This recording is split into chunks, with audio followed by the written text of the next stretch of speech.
Okay, you're going to see some smaller banks start to go under here pretty shortly again? Well, not necessarily smaller banks. It could be larger banks too. Okay. We know that there's 150 or 200 smaller banks are on a watch list, and they're in dangerous situation. Let me give you an idea of how bad it is.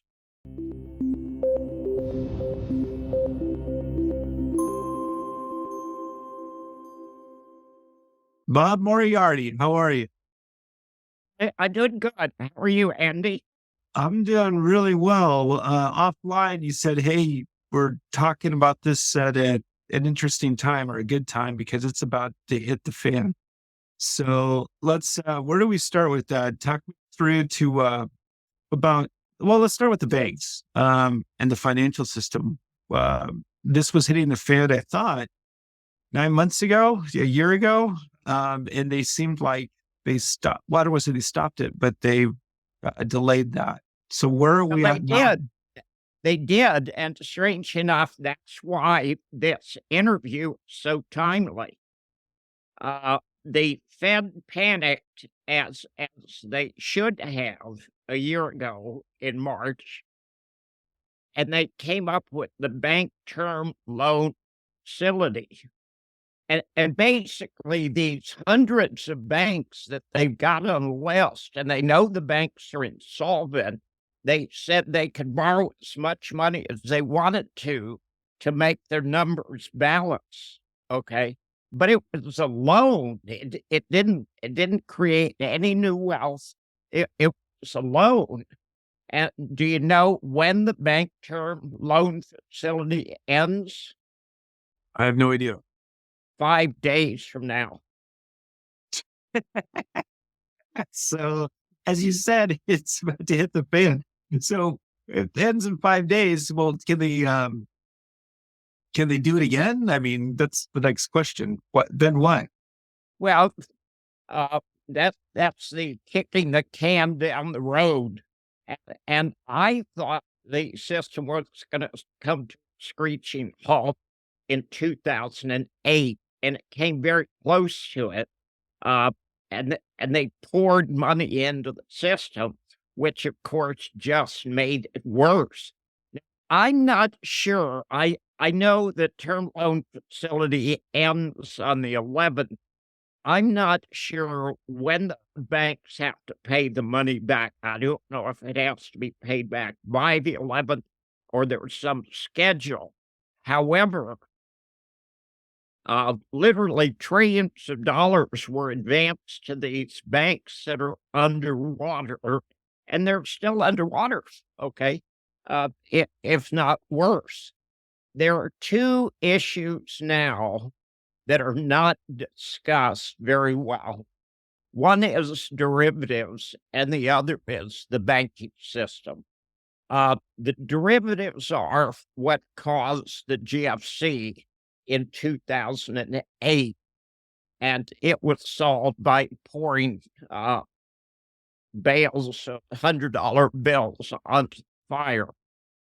And this was solved by transferring money from the Fed to the insolvent banks, but the banks are still insolvent.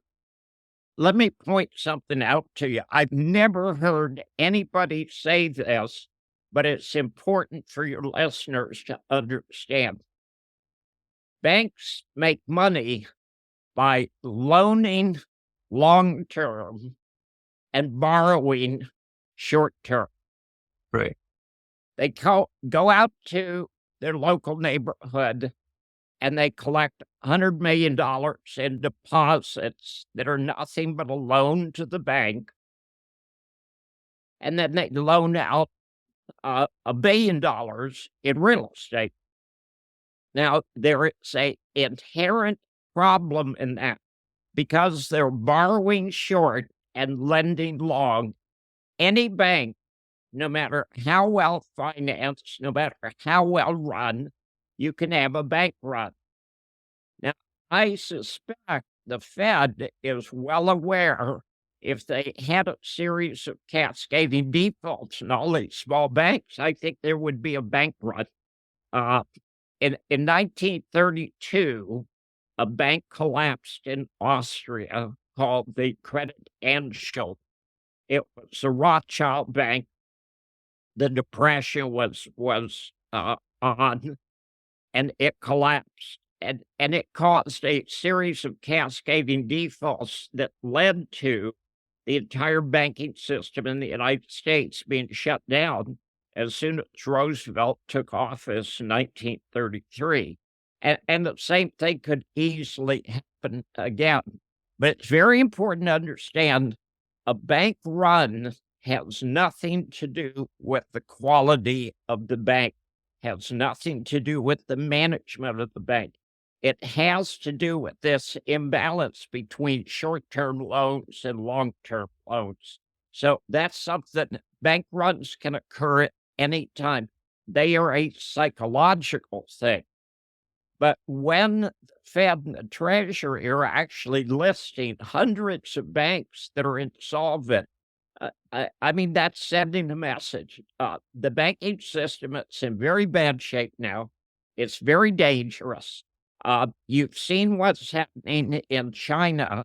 The two biggest land development companies there have collapsed, gone into bankruptcy. One of them is being wound up, and Hong Kong is trying to wind up the other one at the same time.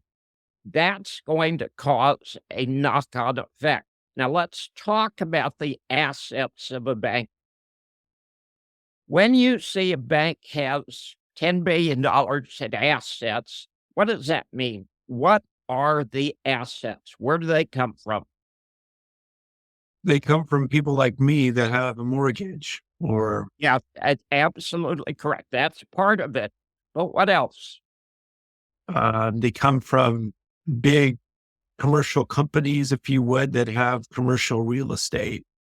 They come from That's part of it, but here's the key.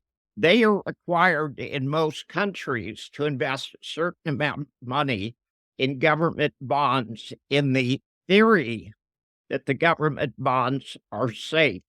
So banks invest in mortgages. We know that. Banks invest in government bonds. We know that. And banks invest in the bonds of other banks because they're safe. In 2022, the highest rated gilts in the UK dropped 53% in 1 year. It was the biggest and fastest drop in English history going back 150 years. Now, something dropping 53% in a year is not what would qualify as safe. So actually, the assets of banks are very precarious. The opportunity for a cascading default is very possible. I thought it would have happened 6 months ago. I think the underpinnings of the economic market, the stock market, is a lot weaker. I've never seen some of these things that are going on, and I'm 77. Okay, I've been through major crashes, so I think we're at a dangerous time, and money in banks is particularly precarious right now. Yeah, it certainly sounds like it. It feels like it. Let's scheme that what you just said out a little bit. So that's how, or I guess you should say that's why it was such a problem when the short-term bond yields were rising, is because that a bank was actually losing money because these assets that they own. Correct me if I'm wrong. I'm asking. The assets that they own were depreciating in value. Correct? Exactly right. If they loan money out to you for a real estate mortgage or a commercial real estate mortgage at 3%, and now they've got to pay 3 or 4% for that money, they're losing money every time you pay your mortgage. So the banks are in a no-lose situation. I'm just absolutely shocked. I think the number of PhDs at the Fed, the number that I've seen is the Fed employs 30,000 PhDs. Now, you would think that in 30,000 PhDs, there would be one guy who could do the math and say, it's really wonderful that these bonds are going up in value as interest rates go down. What's going to happen when interest rates go up? And of course, what happens is these guys get creamed. Taking interest rates below zero or to zero is absolute insanity. It was insanity when they did it, and it guaranteed we would have crises, and the crisis is here. Okay, so the crisis is here, and then what exactly does that look like, I guess, when it's hitting? I mean, banking, and I'm thinking this is a stream of consciousness, is, okay, you're going to see some smaller banks start to go under here pretty shortly again? Well, not necessarily smaller banks. It could be larger banks too. Okay. We know that there's 150 or 200 smaller banks are on a watch list, and they're in dangerous situation. Let me give you an idea of how bad it is. Please. It was a Canadian real estate company, and they were getting demands from their investors for money. So they had to sell a building in New York. Now, when they put it on the market, they put it on the market for $100 million. Take a wild stab as to what it sold for. 90 million to 80 million? $1. It's worthless. Okay. We literally are in Never Never Land. And strange enough, you ask a good question that there's no answer to. And the question being, how is this going to play out? What it's going to look like? Have you ever seen one of those giant flocks of birds flying around? Yeah, absolutely. Every fall and every spring. Okay, now my wife was British. She knows what the term is. I think it's murmurants. Okay, a murmurants of birds is this giant flock of birds. So you're out for a walk, and it's a beautiful fall day, and the leaves are turning color, and they're just gorgeous. And you look up, and there's this flock of birds, this murmurants. Okay, and one of them shits on you. Now, here's the question that you ask that is impossible to answer. Which bird shit on you? It doesn't matter really, because Actually, it doesn't matter. Exactly right. So you've been to shit on, you're just not real sure which bird to shoot. I'm still mad. Right. Well, okay, so let's game this out even more then. So we start getting bank failures and bank runs, if you would. And so the Fed starts printing money by any mechanism, any number of ways that they can. Let's say they start buying the short-term bonds as they did in, I want to say 2008, if my memory serves me correctly, which I'm glad you brought up, because I remember you and going to 321 gold in 2008. And I remember I was in the market and thinking this was the end of the world. That being said, let's say the Fed does this again, quantitative easing or whatever mechanisms that they have. Then what? Okay, that was predicted in a book called The Fourth Turning. And the fourth turning predicted there are 4 different phases. We're in the fourth turning now. And each phase, it's about 20 to 22 years, one generation. And this started somewhere between 2005 and 2008. And there would be a move by those in power to totalitarian government. And we absolutely are seeing that. And the number of people preaching censorship, there are some things that I'm not smart enough to understand. I don't know how you could justify censorship.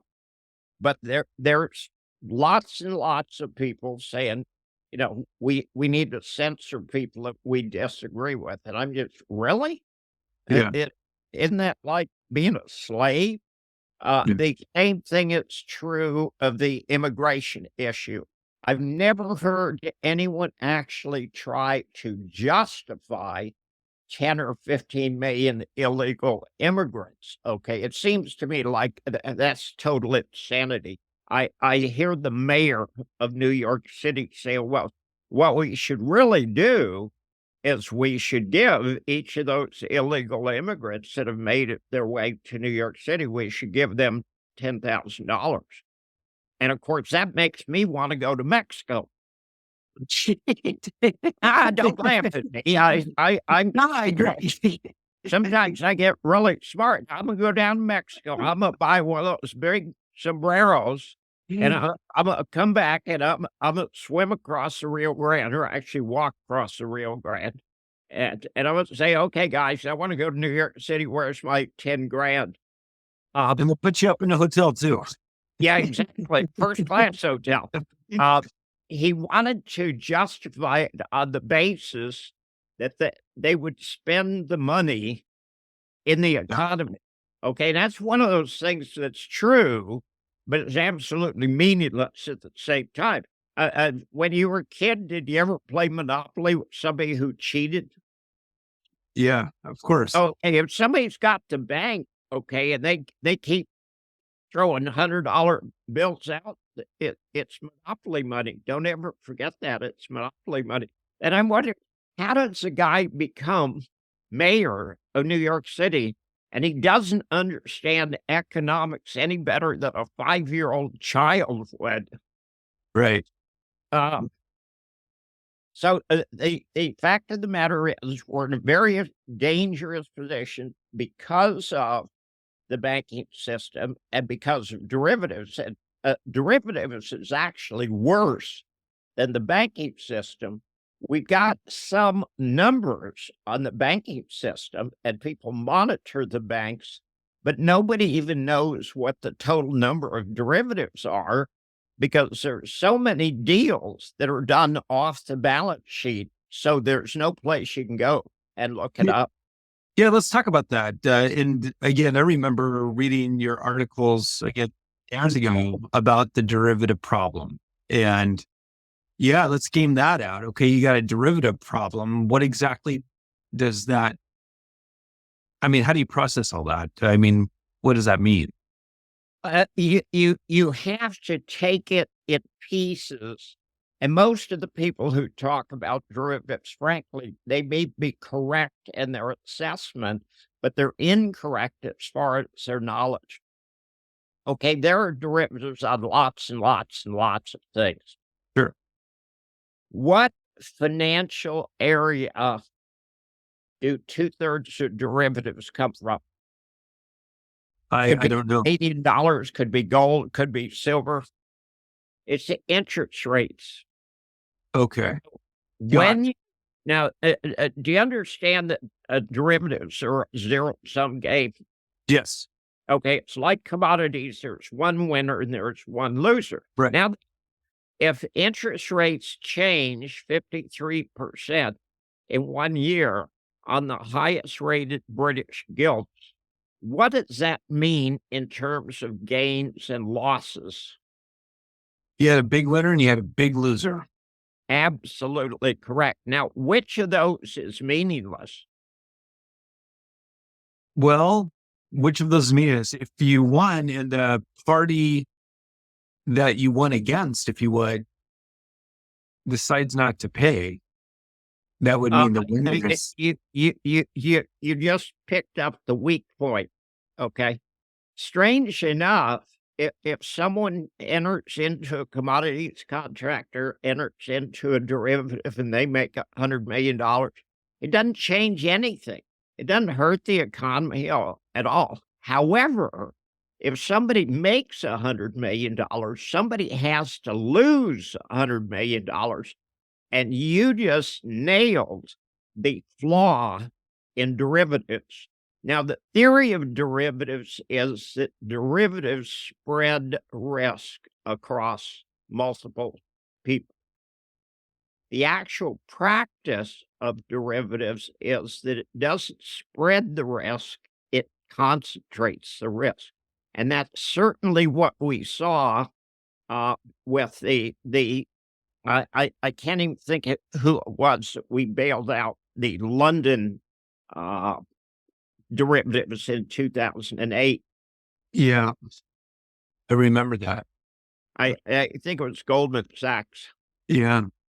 I remember Kyle Bass, the great trader that I have immense respect for. He really, I don't want to say he created credit default swaps, but he was one of the originals. And when it all hit the fan in 2008, I remember reading an article of him saying, I became afraid that they wouldn't pay me. Yeah, It's exactly. exactly what you're talking about. Yeah. And that is the fatal flaw that nobody talks about. Let's say you look at gold. Mhm. Gold has hit a new high 4 days in a row, It looks really strong. and it looks really strong. So you go out and buy $1 billion worth of gold contracts, and gold goes up $1,000 tomorrow. Have you made money or you lost money? Depends on if they're willing to give you the gold. They're not going to give you the gold. Okay, 99% of contracts are never delivered. They put up margin.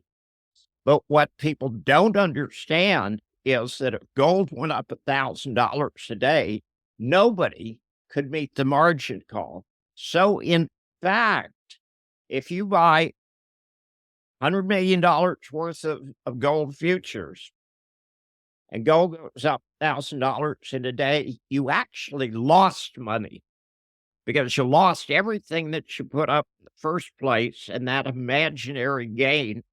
The counterparty risk is the danger of derivatives. And of course, gold futures are derivatives. So we're in really close to Neverland land. I think I call it peak insanity. Yesterday, somebody announced that Joe Biden had flown in 312,000 illegal immigrants because he didn't want it to show up on the books. And I thought, God, I mean, that is totally insane. I mean, these guys don't even have to walk across the Rio Grande. Okay.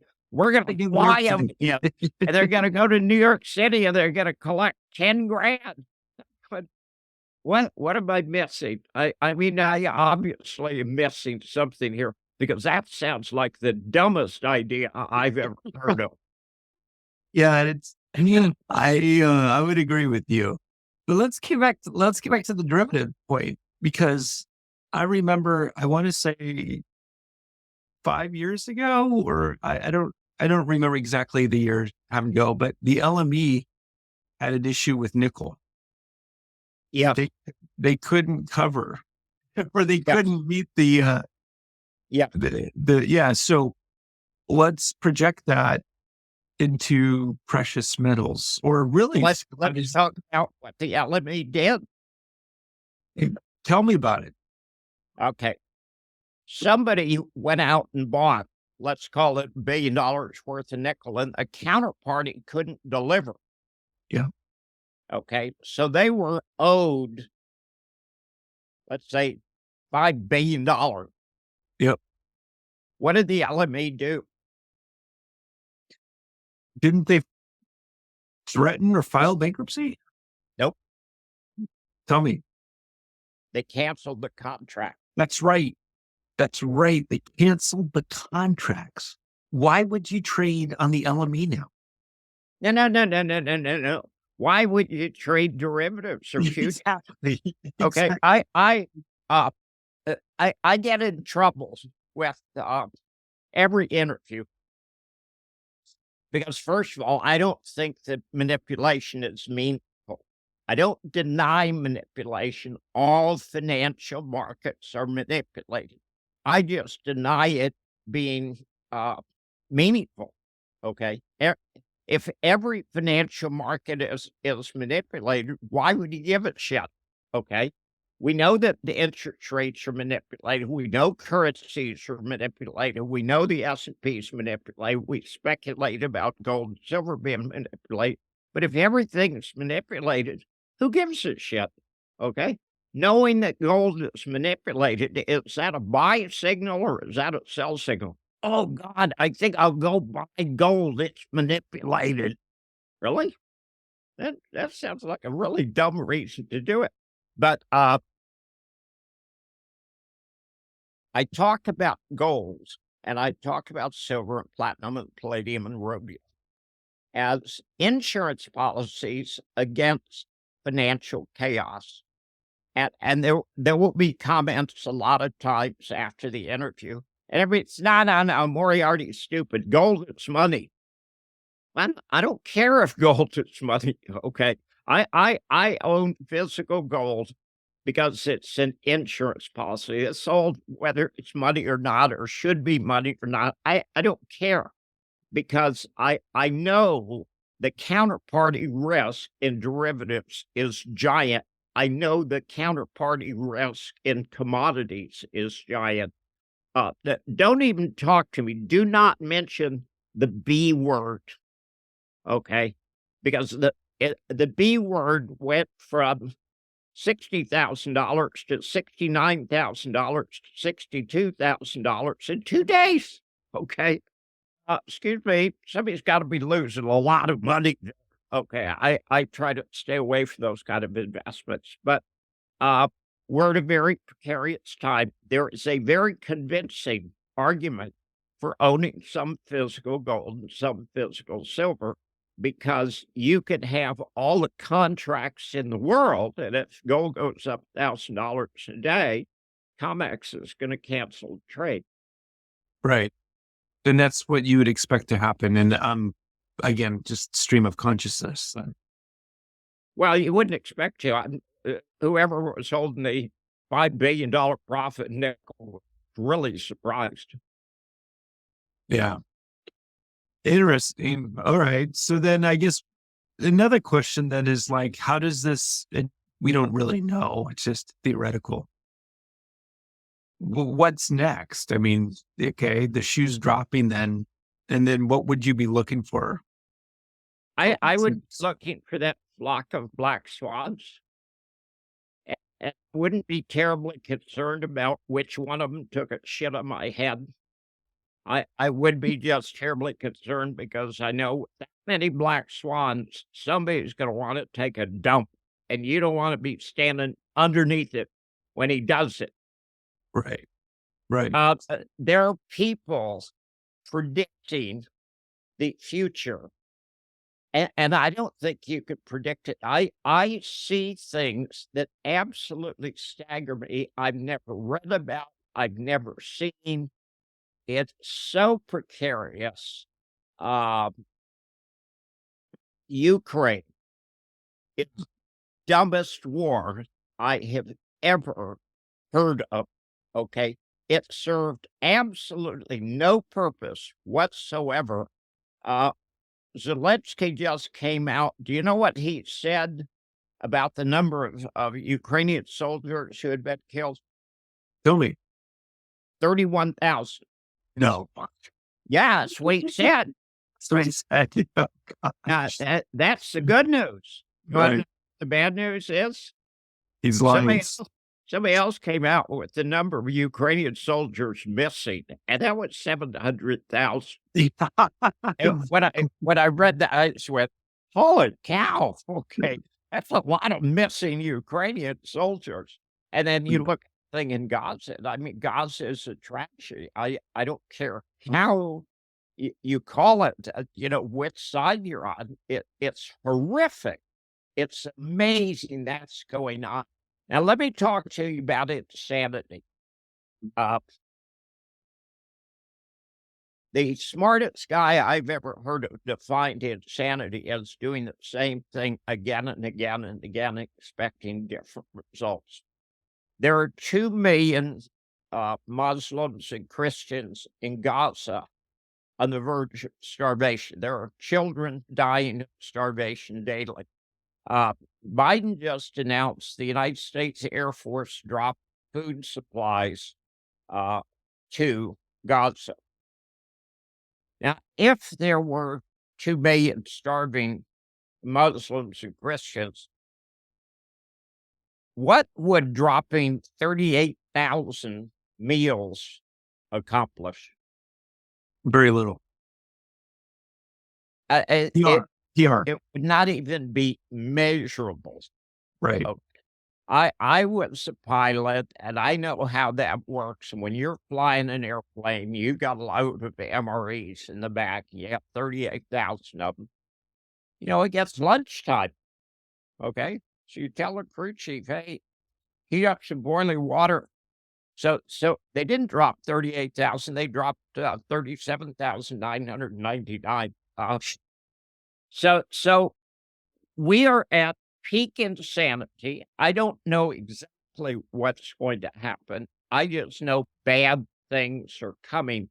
It's a good time to be very, very conservative. Yeah. About that, then, you have physical middles. Would you even have the stocks, the equities? I mean, Shares are fractional ownership in real assets. Now, yeah, are you familiar with the book, The Great Taking? I am not. No. Okay, you should at least look it up. Someone did a lot of research and they wrote a book and they called it The Great Taking. And they proved that governments have passed laws that in the case of a derivatives failure or in the case of massive bank failures, the government could seize all the stocks and bonds. Hmm. Okay. Now, he did an excellent job of documenting this, and he showed what the laws were and when they were passed and how they read. Could it happen? Sure. No, it couldn't, Why is that? because I asked the wrong question. And what's the right question? Could it happen in a country with 399 million guns? Right. No. Thank you. Yeah. And you'd probably want, and gaming this out, the physical stock certificate done, right? Somebody wrote me, and I will say, it appears to me that the brokerage firms are trying to make that very difficult to do. I used to have a lot of stock certificates, and I just shoved them in a drawer.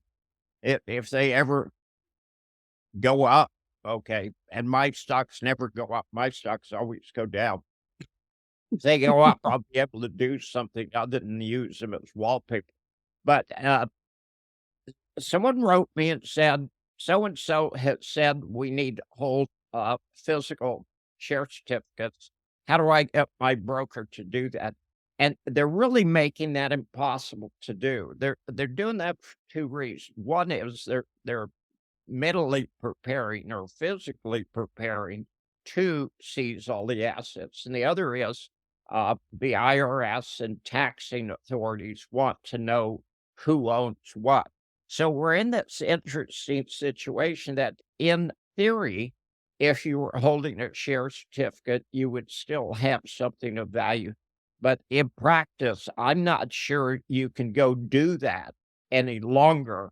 But at the same time, that goes back to my total correct question, which was not could they do this? It's could they do this in a country with 399 million guns? And I'll make a prediction, and I will assure you the chances of this happening are very good. we pick up the newspaper, we go to CNN, we go to Fox tomorrow, and they said, okay, all the banks in the United States have been closed and all the stocks and bonds have been seized, and they now belong to the government.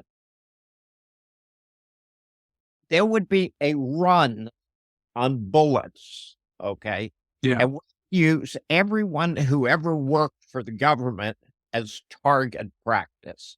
You Right. are not going to steal everything that people own and get away with it. I mean, that's why they make tall oak trees and long lengths of hemp rope. So, it's an interesting book. It's an interesting theory. It's just not something that I see as practical. Yeah. It kind of reminds me of the fall of the Soviet Union, if you would. It was like the people that owned or stole or got the real assets and the real companies, they controlled everything. And they're the oligarchs today, if you would, that's really made all their wealth in grabbing real assets before, during the fall. So, That's how oligarchs work. yeah, interesting. There's a couple of good books written by Michael Hudson about debt and oligarchs. And the oligarchs are amazing people. Do you remember Bill Gates' investment in a vaccine company where he put $50 million in and he sold it for $500 million? Do you happen to remember that? I do. I don't remember the company name, but I do remember Yeah, that. it's not terribly important. If you called me up and said, Bob, I put $50,000 into this company, it went up tenfold, and I made $500,000, okay, and you were gloating, I would think, well, hell, if I ever bought a stock that went up, I'd gloat too. However, if you're one of the 4 or 5 richest people in the world and you invest in vaccines, and then you do everything in your power to make those go up in value, and you make 10 times your money, you need money. I need money. Everybody I know needs money. Bill Gates doesn't need money. Okay. If he's gloating over making 1,000% on his investment, he is a greedy asshole. And I was so shocked when I watched him. He just thought he was the smartest guy since Christ was a corporal. But the oligarchs know no limit to their greed. And I believe that there's a battle going on right now between the debt-based system of the West and resource-based system of the BRICS and the East. And I think the Chinese and the Indians and the South Africans and the Russians, I think they actually understand what's going on. The debt-based system cannot continue. It is in the process of ending now. And we need to know, we need to anticipate what the future is going to look like. And I'll be candid, I think it's pretty simple. We're going to do the same thing Napoleon did. Let me show you something. Hey, can you read that? Assignat descent franc. Right. Okay. Do you have any idea what that is? It's an assignat. What is that? It's a certificate of a franc. Right? When Yeah. was it issued? Who used it? What country? I'm assuming France. Exactly. Okay. Yes. In 1789, there was a revolution because the peasants in Paris They had couldn't enough. afford wheat. Okay.